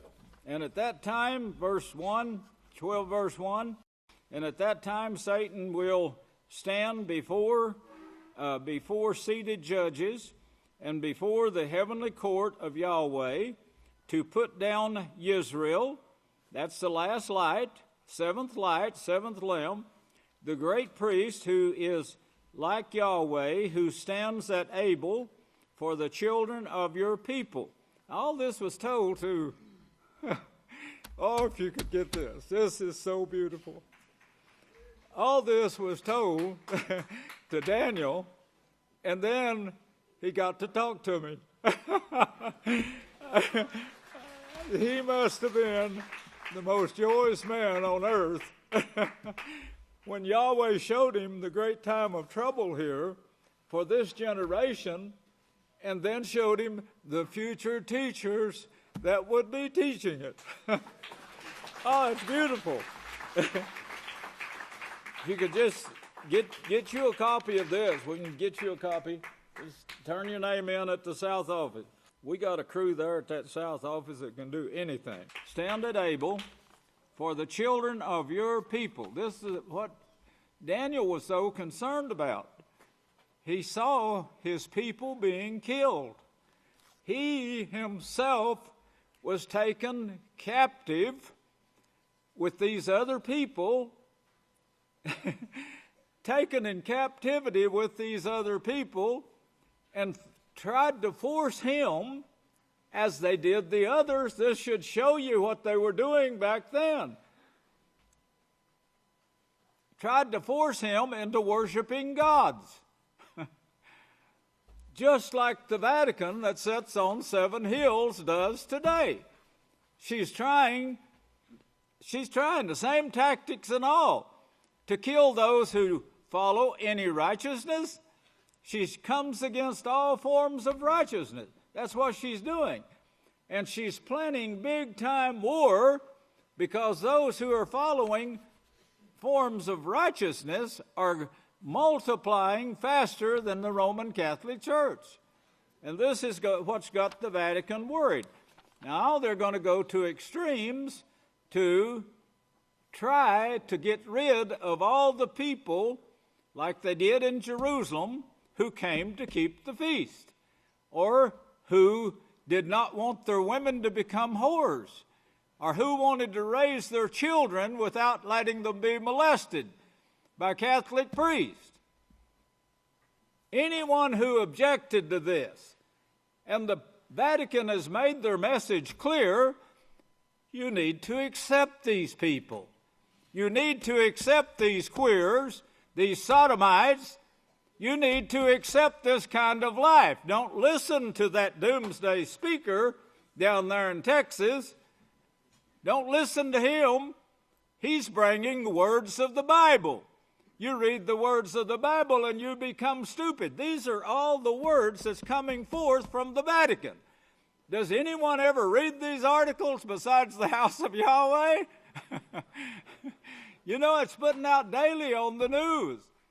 You could watch a news channel, a world news channel like Russia Today, Press TV, CNN.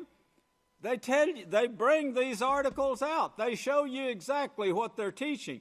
Well, this was going on at this time. Daniel and his buddies that practiced the laws of Yahweh were taken captive along with all these others to Babylon. And they tried to force them into God worship. This is what's shown in the book of Daniel. And Daniel was seeing all of these people killed. He was seeing them murdered. You could face that. If you don't believe it, you could really be put through a trial right now. In these last days, there's very few last days left. Okay, so Satan is in combat, this great showdown that I've told you I see in Scripture. This is what's taking place. And Yahweh is showing Daniel this and saying that Satan is being able to present her case against Yisrayl Hawkins. That's what's taking place, just like her and the gods, her sons, went before Yahweh, went before the judges in heaven, and started bringing a case against Eob when Yahweh said, well, have you considered my servant Eob? They came there for that purpose, to run down, to try to destroy in the minds of the heavenly beings the creation of Yahweh, that Yahweh says, I'm going to make man mankind. That includes men, women, and children into my likeness. My likeness? The laws of Yahweh are perfect. That's his likeness. And they make man perfect. Who stands at Abel for the children of your people. I'll read that again. And at that time Satan will stand before seated judges. I put you before heaven and earth so you can be judged. That's what Yahweh said in Deuteronomy 30:15. See, I've set you before heaven and earth. Not just a court here at Beard, but we're being judged. The great court where we're being judged is in heaven. And right now we're in trial. We're on trial with Satan being our accuser, of course, and already made her accusations.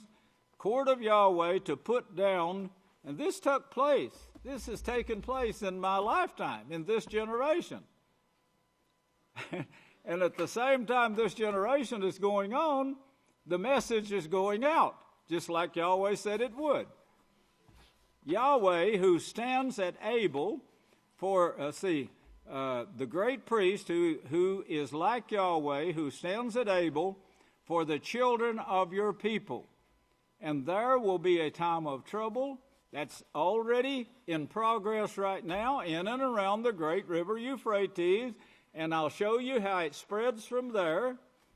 Great time of trouble, such as never was since there was a nation to that same time, and at that time your people will escape to the protected place of Yahweh, everyone who will be found written in the book of life. Well, you know how to get your names written in the book of life. Repent and convert. Repent and convert. Let's see. That was verse 1. Yeah, verse 1. Verse 2. And many of those who sleep in the dust of the earth will awake. This is the first resurrection that takes place in this generation also. And some to everlasting life, and some to shame and everlasting contempt. Those who are wise will shine as the brightness of the heavens.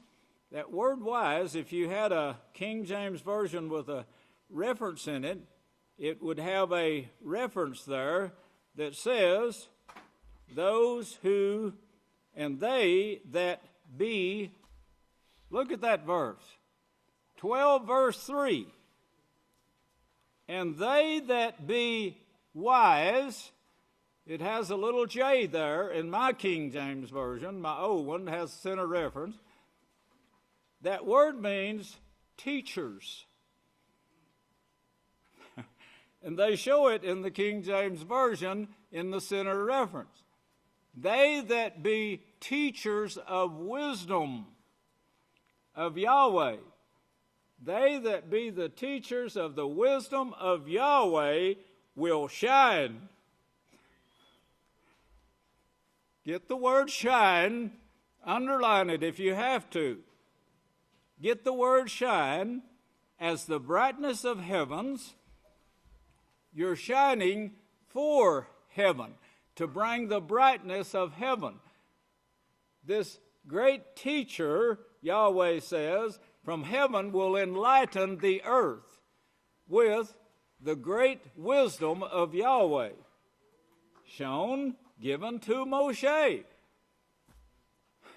The laws of life.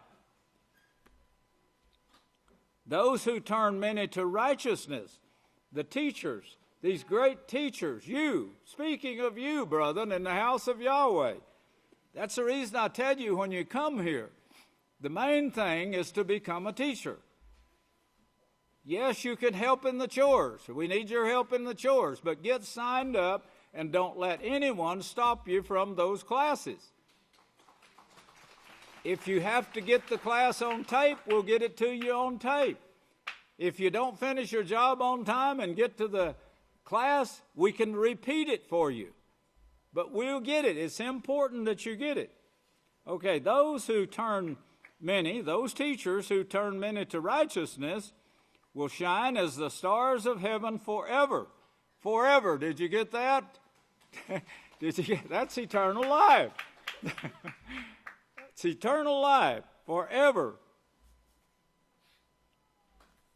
But you, Daniel, shut up the words and seal the book to the time of the end.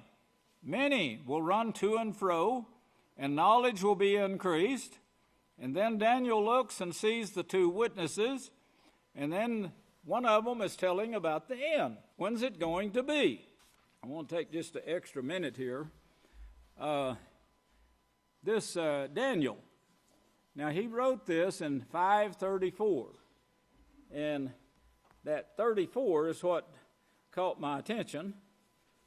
And this is what you need to be doing when you're studying. If Yahweh brings something to your attention, check it out.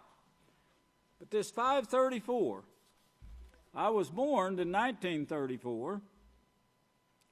That was 1932 years or something like that after Daniel.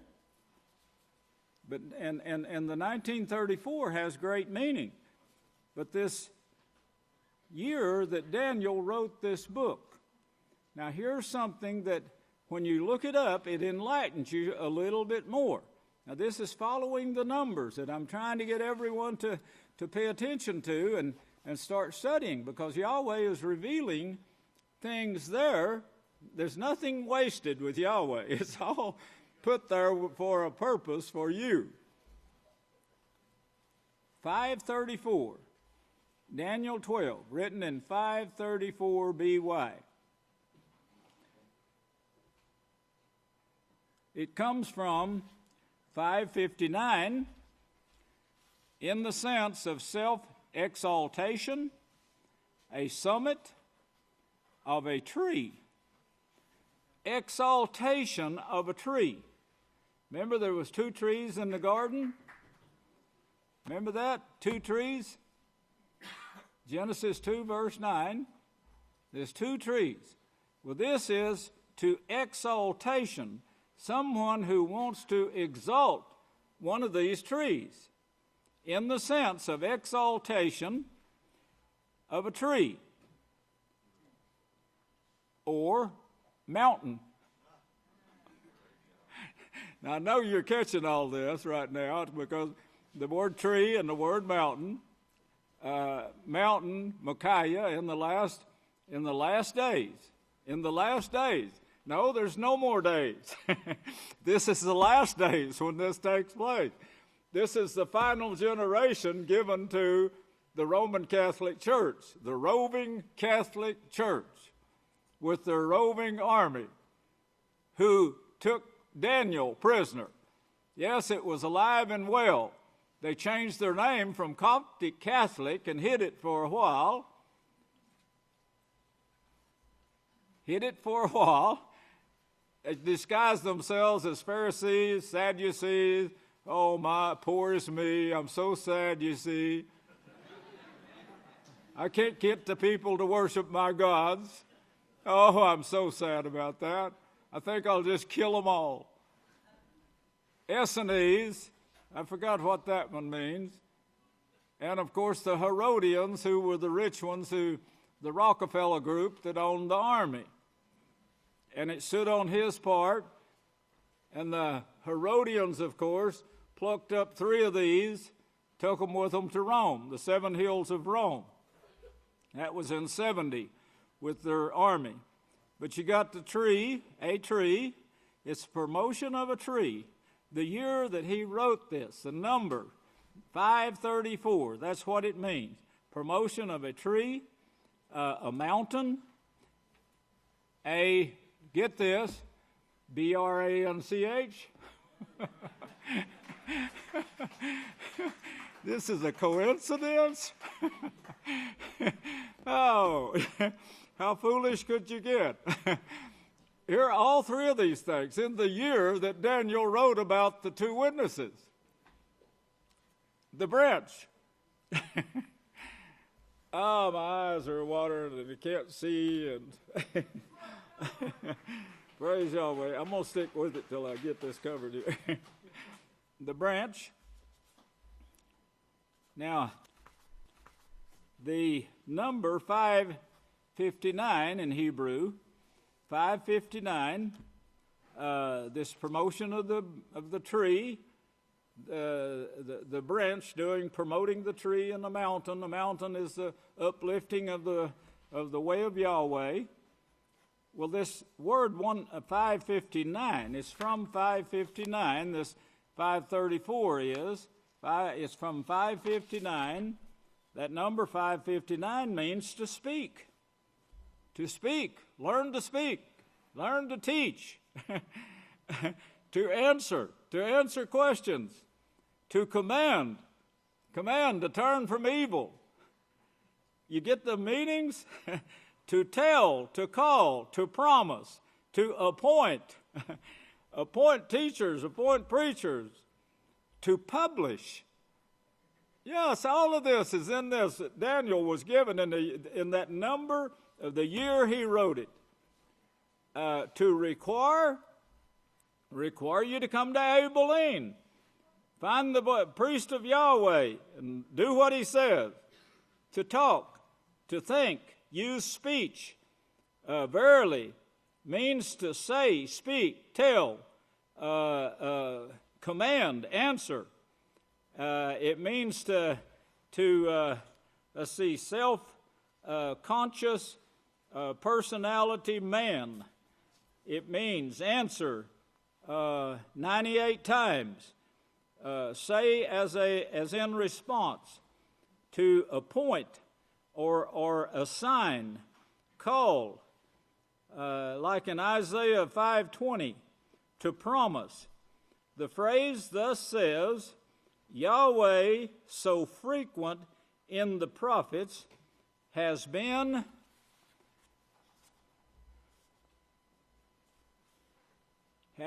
analyzed as a message formula. The Bible recognizes that behind the divine speaking is a divine authority and power. All in that one number, 534. 534. Let's see what number comes next. Now, from this same word now, Hebrew, from 1961. From 1961 comes Yahweh. Probably guessed it before I said it. Now this is all under this same number, 534. The year that he wrote the book. From 1961, and that comes from 1933, by the way. 1933, which means conceived. 1933, but the word Yahweh, a prime root, and it says compare 1933 to exist. 1933. If I was born in 1934, August 28th, I had to be conceived in 1933 to exist. Takes 9 months.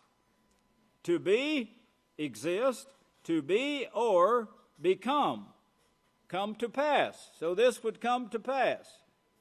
A beacon. It means a beacon. Remember, like a banner the banner that we'll hold up in front of them? All together, the whole house of Yahweh. Come and accomplish, to accomplish this. Committed to this. All alike. Cause, come to pass. To become, come to pass. Be. More than. I've just got a little bit and I'll quit. Simple existence, identity. The verb makes a strong statement about the being or presence of a person. Did you get that? The verb makes a strong statement about the being or presence of a person. The verb, the presence of a person, Yahweh's Spirit. Amos 3:6. It makes a real difference to what is happening. This right here, this appointed in that number. Here the focus is on a simple occurrence of the event as seen, for example, in the statement following the first day of creation, as so it occurred. In this sense, Yahweh is frequently translated, "it came to pass." Now this is Strong's Concordance. In the use of this verb with various participles, colors its emphasis according to, in passages setting forth blessing or cursing. For example, this verb not only in use to specify the object of the action, but also the dynamic forces behind and within the action. Remember, Yahweh is camped out around his house. And remember what this shows right here of the two witnesses that was shown to Daniel in the last days for this great time of trouble. So there's great power within this action. Genesis 12:2, for example, records that Yahweh told Abraham, "I will bless thee and make thy name great, and thou shalt be Yahweh." Thou shalt be Yahweh, a blessing. That's what I'm making of you, of the Yahweh family, to be a blessing. And you will shine. If you become the teachers that Yahweh wants, you will shine forth the righteousness. You will shine as the stars. You're going to hold the highest positions in the universe, brother. Abraham was already blessed now. Abraham was already blessed. So Yahweh's pronouncement conferred upon him a future blessing. The use of Yahweh in such passages declares the actual release of power so that the accomplishment is assured. Abraham will be blessed because Yahweh has ordained. Now, that number, remember where we're getting this, comes from the number 534, the year Daniel wrote the book. It also means intent, hence the blessing becomes a promise. Finally, in a still weaker or use of the word Yahweh, the blessing or curse constitutes a wish or desire. There's a scripture about me in Isaiah showing the strong desire that I had and still have in understanding the Holy Scriptures. 6a, even here, the verb is somewhat dynamic, since the statement recognizes Yahweh's presence, man's faithfulness or rebellion, and Yahweh's intent to accomplish the result pronounced. Let me read that again. Yahweh's intent to accomplish this promise he pronounced. Remember, he said, search out the book of Yahweh and read. Not one of these will fail. I am shepherding these. And I'm going to make sure it takes place. That's what this word means. Praise Yahweh. Now, Yahweh emphasizes that the event really occurs. And they use the word occurs. This is also the force of the verb in Genesis 1:3, in which Yahweh said, "Let there be light." He accomplished his word so that there was light. The prophets used Yahweh to protect project. The prophets used the word Yahweh to project Yahweh's intervention in the future. By using the verb, they emphasize not so much the occurrence of predicted events and circumstances as the underlying divine force that will affect them. And this is, they give now, write this down, they give the scripture, Isaiah 2:2. Isaiah 2:2, which also speaks of the two witnesses establishing the house. In the last days I will establish my house. This is in Strong's. Under the letter, the number, 534. And the associated numbers, this number is 1961 from 1933. Now, let's see, this one. One of the most debated use of Yahweh occurs in Exodus 3:14, where Yahweh tells Moshe his name. He says, I am Yahweh. And they got it right here in Strong's. Yeah, I am Yahweh. That is my, that I am, he said. I am Yahweh, that I am Yahweh. Since the divine name, Yahweh, they put Jehovah, then they put or Yahweh here. I don't know why they put the word Jehovah.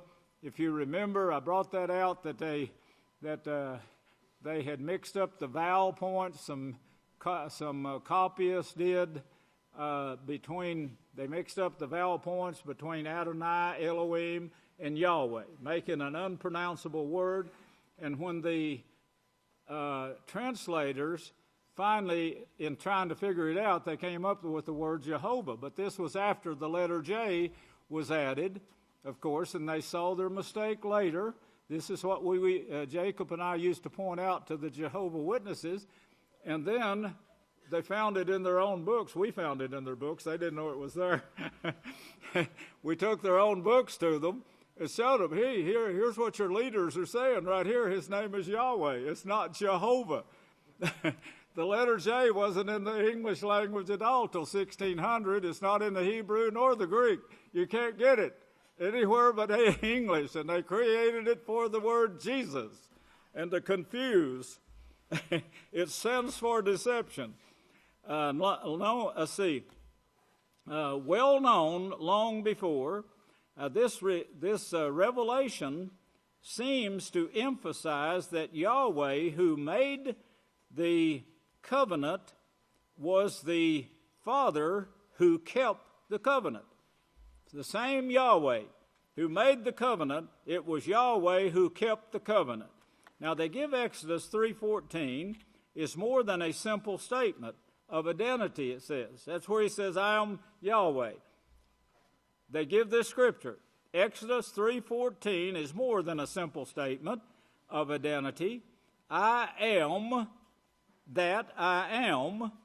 It is a declaration of divine control. A declaration of divine control of all things. What did my dream tell me? You remember that? When I read this, I almost flipped. You remember I was driving a car with people in it and nowhere to go except the ocean in front of me, and my brakes went out.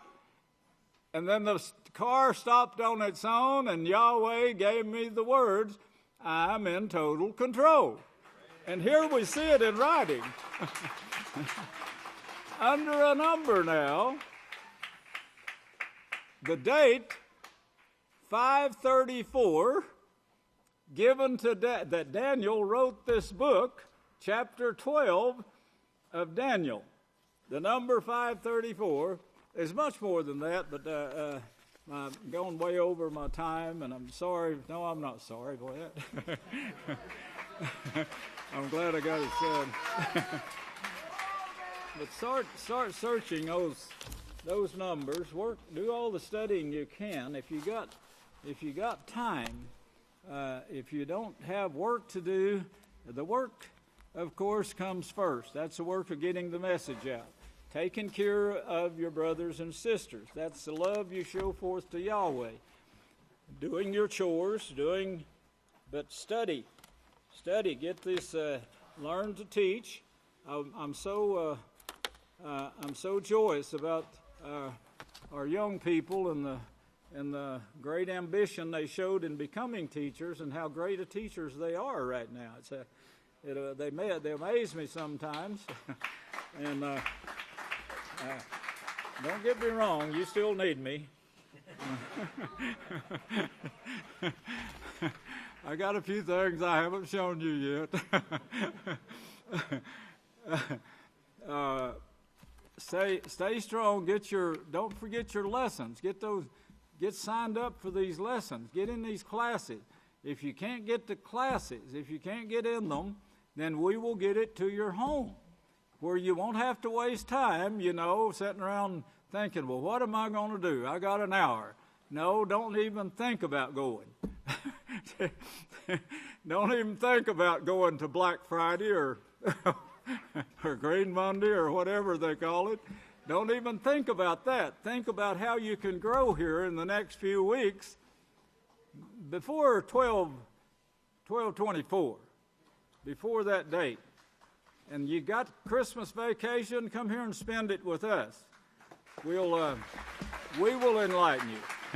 May Yahweh bless you, and I'll turn the next service over to the next speaker. I love you.